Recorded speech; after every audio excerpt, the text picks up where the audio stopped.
Assalamualaikum warahmatullahi wabarakatuh. Perkenalkan, nama saya Fani Permata Gusni dengan NIM 2404231. Sini saya akan mempresentasikan materi kelompok 5, yaitu Indonesia Legal System, menganalisis bidang hukum.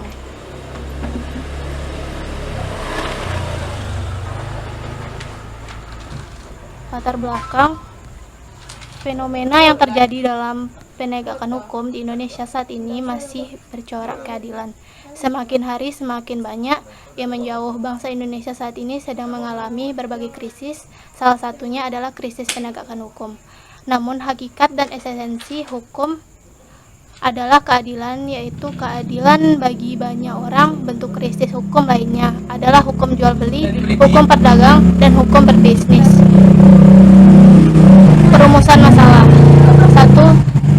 Apa yang dimaksud hubungan hukum transportasi dan progresif?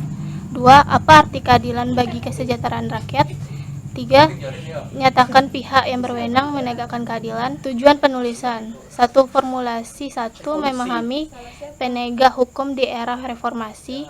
2. Formasi 2. Memahami penegak hukum yang responsif dan progresif. Nomor 3. Formulasi 3. Memahami keadilan rakyat dan kesejahteraan rakyat. Nomor 4. Formulasi 4. Memahami otoritas mana yang memiliki hak untuk menegakkan keadilan. Topik diskusi. Objek 1. Responsif dan hubungan hukum progresif.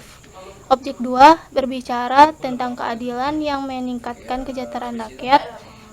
Objek ketiga. Otoritas yang sah untuk menegakkan keadilan. Diskusi hubungan hukum yang responsif dan progresif. Hubungan hukum adalah setiap hubungan yang terjadi antara atau di antara subjek hukum di mana hak dan kewajiban salah satu pihak bertentangan dengan hak dan kewajiban pihak lain. Pencarian tanggapan yang tanggap telah menjadi teori hukum modern yang terus berlanjut. Atas dasar inilah Subjuto Rajo menerapkan teori hukum progresif. Hakikat hukum progresif terletak pada cara berpikir dan bertindak yang progresif yang membebaskannya dari belenggu teks dokumen hukum. Berbicara keadilan untuk kesejahteraan rakyat. Kecapan hukum adalah kemampuan subjek hukum untuk melakukan tindakan yang dianggap sah secara hukum. Seseorang dapat dikatakan cakap dan berwenang serta harus memenuhi syarat-syarat yang ditentukan oleh undang-undang. Misalnya, perempuan sudah dewasa, berakal sehat, dan belum menikah. Oleh karena itu, tugas pemerintah selanjutnya adalah melaksanakan amanat Undang-Undang Dasar 1945 dalam berbagai produk hukum yang memuat isi dan tujuan untuk kesejahteraan kebahagiaan masyarakat. Otoritas yang sah untuk menegakkan keadilan. Kewenangan yang berhak adalah kewenangan untuk mendapatkan segala sesuatu yang dapat memenuhi kebutuhan dasarnya yang diberikan oleh orang lain sejak lahir sampai meninggal dunia.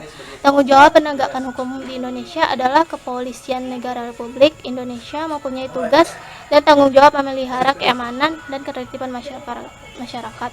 Menegakkan hukum, mengayomi, melindungi, dan melayani masyarakat. Kesimpulannya, krisis yang terjadi dalam penegakan hukum khusus dalam menciptakan keadilan disebabkan oleh paradigma aparat penegak hukum yang masih menggunakan paradigma lama, yaitu hanya mengutamakan aspek kepastian hukum dan mengabaikan aspek keadilan dan manfaat. Aparat penegak hukum belum sepenuhnya memenuhi akhir tujuan, yaitu kesejahteraan dan kebahagiaan manusia dalam penegakan hukum yang adil. Aparat penegak hukum belum bisa memahami hal ini. Tujuan akhir dari penegakan hukum yang adil adalah hukum untuk mencapai kesejahteraan dan kebahagiaan manusia. Sekian presentasi dari saya. Kalau ada salah kata mohon dimaafkan. Saya sudahi. Assalamualaikum warahmatullahi wabarakatuh.